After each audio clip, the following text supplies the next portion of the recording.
Donc, je Ouais. vais d'abord commencer par remercier les organisateurs de cette journée, de donner l'occasion, au travers de cet exposé à deux voix, comme a dit Armel, de vous présenter les questions des collègues de l'axe 2, donc santé, biologie du DIM QI2.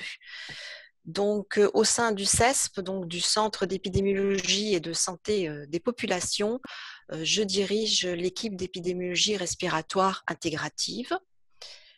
Et donc, en qualité d'épidémiologiste, je m'intéresse à la distribution euh, et déterminant des états de santé et des maladies dans les populations humaines. Et dans l'exposé qui nous intéresse aujourd'hui, le déterminant, c'est la pollution atmosphérique.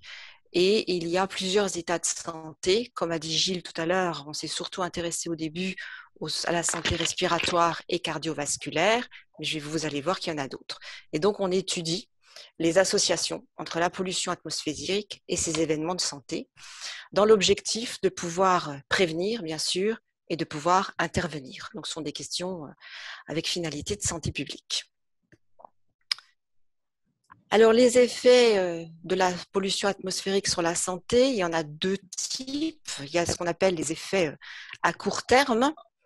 Et vous avez ici ces représentations qui sont majoritairement les exacerbations de l'asthme, l'apparition de l'actou, des sifflements, des oppressions thoraciques et puis des admissions à l'hôpital, de la mortalité.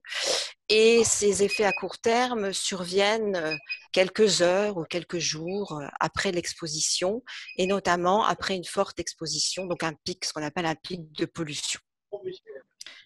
Et puis, vous avez aussi des effets à long terme, donc qui sont caractérisés par le cancer du poumon, des conditions respiratoires, des maladies cardiovasculaires, la réduction, bien sûr, de l'expérience de vie qui a été fait état dans plusieurs journaux.